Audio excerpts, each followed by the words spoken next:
सतगुरु के साजी निवाजी प्यारे साध संगत जी, प्यार और सत्कार से कहना धन निरंकार जी। साध संगत जी, सतगुरु माता जी हमें हर पल यही समझाते हैं कि हमारे मन में वसुधैव कुटुंबकम की भावना होनी चाहिए कि इस धरती पर बसने वाला हर एक प्राणी हमारा परिवार है। ऐसे ही दासी विचार लेकर आई है। आप जी प्रवान करें, अगर कोई गलती हो जाए तो क्षमा करें। सारा संसार एक सूत्र में बंध सकता है यदि हम सभी संसार को एक परिवार के रूप में देखें और प्रत्येक मानव से उसी तरह प्यार करें जिस तरह हम अपने परिवार के सदस्यों के साथ करते हैं।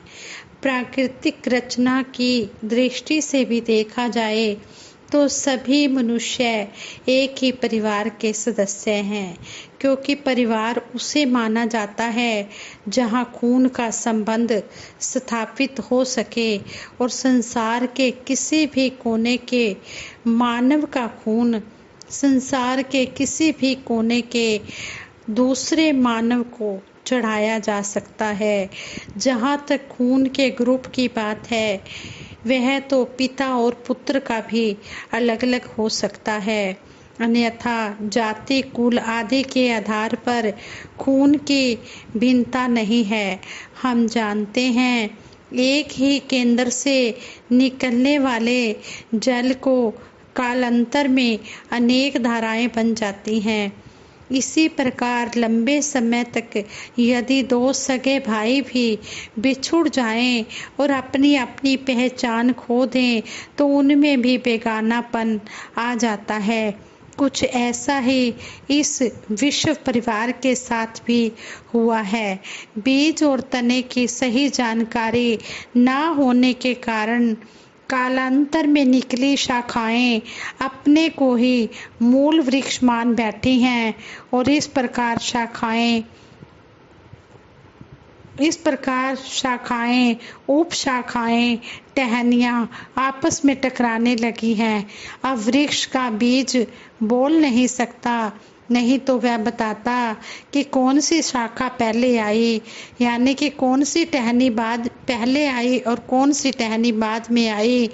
अर्थात वृक्ष के क्रमवार विकास की जानकारी वह देता, परंतु संसार रूपी वृक्ष का बीज परमात्मा तो चेतन है। जब वह देखता है कि वैश्विक भावना को भूलकर उसके बच्चे छोटे छोटे ग्रुप्स में बंट गए हैं और एक दूसरे से कट गए हैं, उनका प्रेम स्वार्थ पूरक हो गया है, तब ऐसे माहौल को मिटाने के लिए वह स्वयं इस संसार पर अवतरित होकर हम मनुष्यों को एक विश्व परिवार की भावना से जोड़ने का महान कार्य करते हैं। इस तरह हमें सतगुरु समझाते हैं कि हम सभी धर्म के सही रास्ते का अनुसरण करें, जो कहता है कि हम सभी एक हैं और एक परमात्मा की संतान है। इसी भावना से निर्मित होना सार्वभौमिक सद्भाव का वातावरण है। तो इस तरह हमें सतगुरु बार बार यही समझा रहे हैं कि हमारे मन में सारे विश्व के लिए भले की कामना हो और सारे विश्व को हम अपना परिवार माने। ये मनुष्य जन्म जो है ये बड़ा ही दुर्लभ जन्म है, ये बड़ी 84 लाख योनियों के बाद ये मिलता है। इसलिए हम इस अनमोल मनुष्य जन्म की कदर करें, इसको यूं ही हम ना गंवा दें। हम इसका लक्ष्य जाने कि ये हमें क्यों मिला है, किस लिए मिला है, और जो हमें सतगुरु समझा रहे हैं हम उन बातों पर चलते हुए अपना जीवन गुजारते चले जाएं। मनुष्य जन्म बहुत ही अनमोल है। परमात्मा ने मानव को कई नेमतों से नवाजा है जो अन्य जीवों में देखने को नहीं मिलता। श्री रामचरितमानस में भी लिखा है, बड़े भाग मानुष तन पावा, सुर दुर्लभ सद ग्रंथ ही गावा।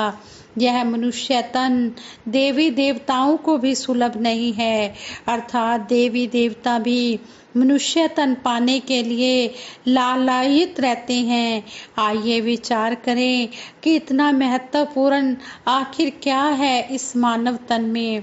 बचपन में बड़े ध्यान से देखा करते थे कि दीवार पर लगे बल्ब के आसपास कुछ कीट पतंगे मंडराते रहते थे और पास ही कहीं एक छिपकली भी छिपी होती थी जो मौका पाकर उन्हें अपना शिकार बना लेती थी।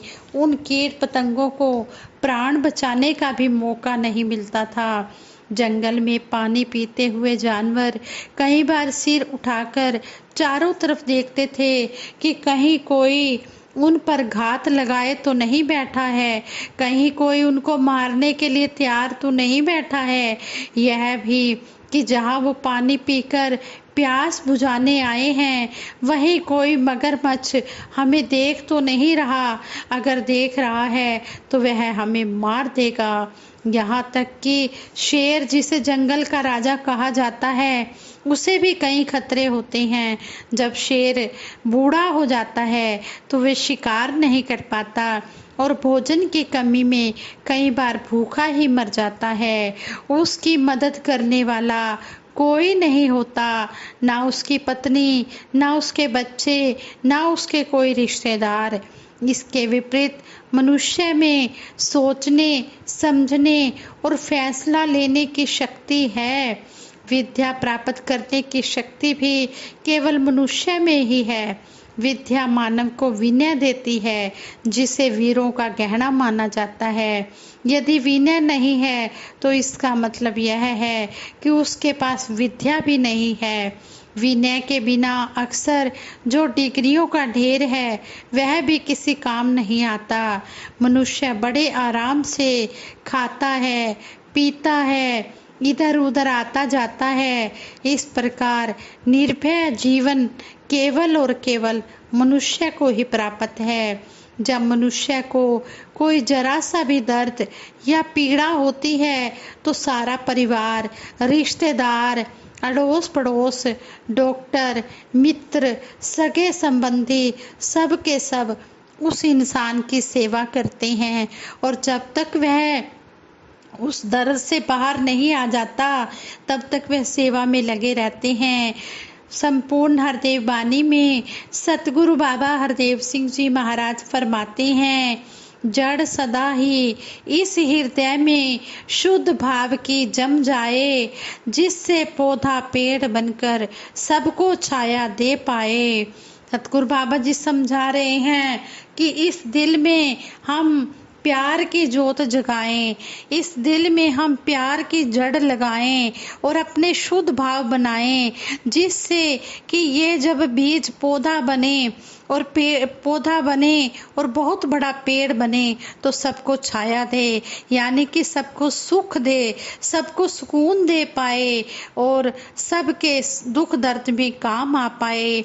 ये एग्जाम्पल पेड़ का देकर सतगुरु मानव को समझा रहे हैं, मनुष्य को समझा रहे हैं कि आपने इस तरह बनना है, अपने हृदय को शुद्ध रखना है, अपने हृदय में शुद्ध भाव पैदा करने हैं और अपने आप को बहुत बड़ा पेड़ बनाकर सबको सुख ही सुख देना है।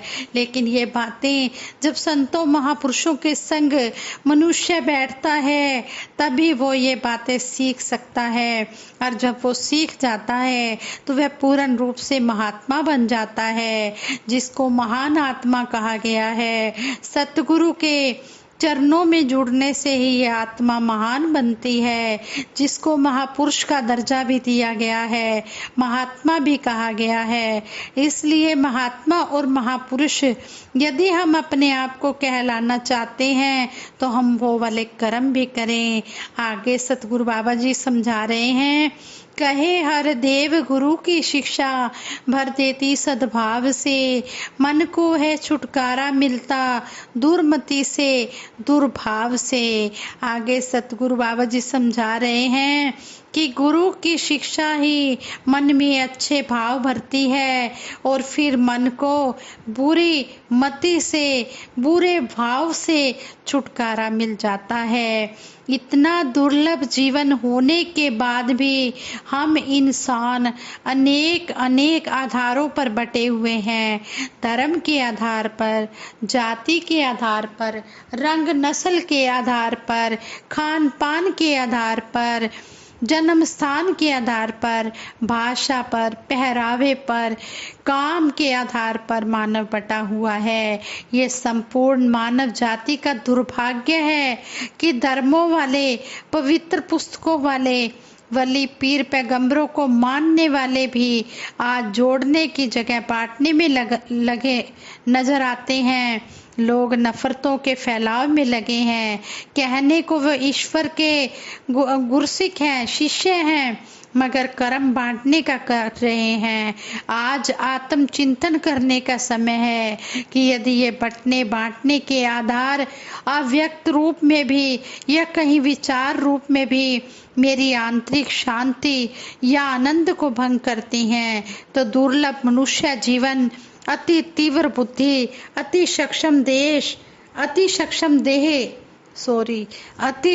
देह, धर्म, पवित्र पुस्तकें सब के सब व्यर्थ साबित रहे हैं।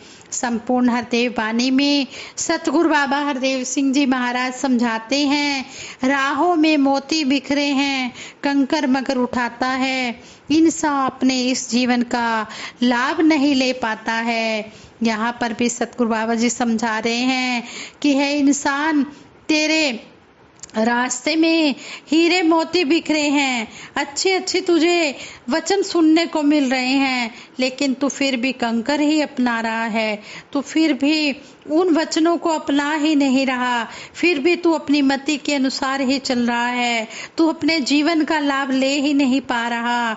ए मालिक तौफीक इसे दे, रहा सही अपनाए ये, कहे हर देव बहुत उठाया अब न कष्ट उठाए ये।